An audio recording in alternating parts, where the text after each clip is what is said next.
Hello guys, আসসালামু আলাইকুম। Welcome to my channel. সকলে কেমন আছেন? আশা করি অনেক অনেক ভালো আছেন।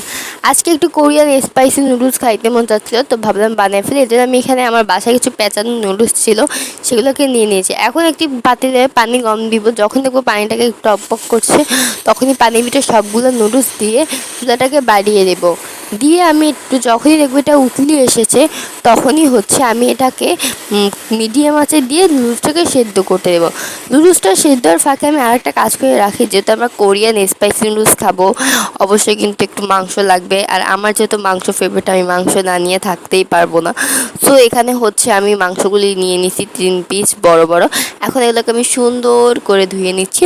এই যে ধোয়া হয়ে গেলে এখন আরেকটা প্রসেস বাকি, সেটা হচ্ছে আমি আমার পাখি করা যে তাক আছে, ওই তাকের উপরে একটু মাংস রেখে আমাদের শিলপাটার পুতাটা থাকে, সেটা দিয়ে আমি হালকা করে একটু ছেঁচা দিয়ে নিব আমার সবগুলো মাংস। এই যে দেখতেই পাচ্ছেন আমার সবগুলো মাংস ছেঁচা দেওয়া শেষ। এখন এগুলোকে আমি আমার বাটিতে উঠিয়ে নিব। আর এর মধ্যেই দেখলাম আমার নুডলসটা ফাইনালি সেদ্ধ হয়েছে। নুডলসটাকে আমি উঠিয়ে নিচ্ছি ছাঁচড়িতে করে। আর এই বিটে একটু পানি দিয়ে নিয়েছি, এটা তোমাদেরকে আমি দেখালাম না।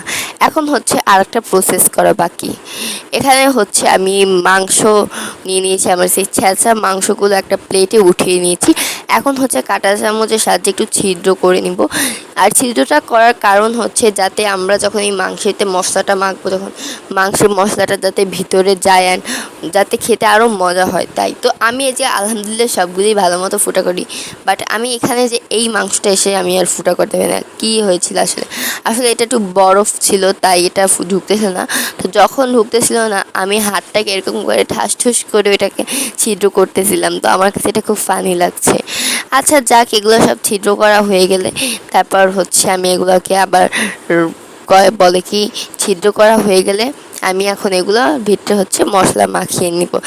তো আমার ফাইনালি ছিদ্র করা শেষ। এখন এর মধ্যে আমি আমার মশলাগুলো মাখিয়ে নিব। তার জন্য প্রথমেই আমি এখানে নিয়ে নিচ্ছি একটু মরিচের গুঁড়া বেশি করে, যেহেতু কোরিয়ান স্পাইসি নুডলস। অ্যান্ড তারপর আমি দিয়ে দিব একটু আমার লাল হলুদ লবণ, আর হলুদ আর গরম মশলার গুঁড়া, আর টেস্টিং সল্ট, আর দিয়ে দেবো সয়া সস। টেস্টিং সল্টটা দিলে এটা স্বাদটা আরও বাড়বে। তারপর আর দিয়ে দেবো একটু সয়াবিন তেল দিয়ে এটাকে আমি ভালো করে মাখিয়ে নেব। দেখতেই পাচ্ছেন এটা যে কতটা পরিমাণে ঝাল হয়েছে, মাংসের গাটা দেখলে আপনারা বুঝবেন। তো এই যে দেখেন আমার মাংসগুলোকে আমি এখন ভালো করে ভালো করে এগুলোকে মাখিয়ে নেব, যাতে ভিতরে মশলাগুলো ঢুকে। তো যখনই দেখবেন এগুলো ফাইনালি মাখানো হয়ে গেছে, তখন এগুলোকে একটু রাখবেন, এটা রেস্টে রাখার দরকার নেই। সো তারপর আমি এদিকে এটাকে বসিয়ে নিচ্ছি। অ্যান্ড এখানে আমি 3টা ডিম সেদ্ধ দিয়ে দিচ্ছি। 3টা ডিম সেদ্ধ দিয়েছি, আর এর ভিতরে মাংসগুলি ভাজার পালা। তাই এখানে আমি এটা ফ্রাই প্যান দিয়ে তার ভিতরে তেল দিয়ে দিচ্ছি। তেল দেওয়ার পর আমি একটু আমার এই 3টা মাংসের তেলটা যখন গরম হবে, তখন এটাকে আমি মাংসগুলিকে দিয়ে দিচ্ছি। আর অবশ্যই কিন্তু এটা হালকা তেলে ভাজতে হবে। তারপর এটাকে যেহেতু নরম করে ভাজতে হবে, একটু আপনারা এটার উপরে একটা ঢাকনা দিবেন, আর এভাবে চুলার আঁচটা একবারে কমিয়ে দেবেন। তো এই যে দেখতে পাচ্ছেন আমার মাংসের এক পাশটা শেষ, এখন আমি উল্টিয়ে দিয়েছি। আর এই আমার 3টা ডিম, যেগুলো আমার সেদ্ধ হয়ে আমি চিলে নিয়েছি। এই যে আমার মাংসগুলো ফাইনালি হয়ে গেছে। তো চলেন এখন আমার আরেকটা সস বানানো বাকি। তো এই যে আমার মাংসগুলি উঠিয়ে নিব। অ্যান্ড আমার সসটা চিলি সস। এখানে আমি 2 চা চামচ মরিচের গুঁড়া, আর চাট মশলা নিয়ে নিব চটপটির, আর একটু মরিচের গুঁড়া নিয়ে নিব, আর নিয়ে নিব একটু লবণ। নিয়ে নেওয়ার পর এটার ভিতরে আমি গরম তেলটা ঢেলে দিব। তোমরা দেখবে চায়নারা কিন্তু বেশিরভাগ এই সসটাই খায়, তাই আমি এই সসটাই এখন বানালাম। সো এই যে দেখতেই পাচ্ছ আমার সসটা হয়ে গেছে। এখন আমি প্লেটে ডেকোরেশন আমি একটা বাটিতে নুডলস নিয়ে তার এরকম উল্টিয়ে দিব সুন্দর করে। এই যে দেখতেই পাচ্ছ।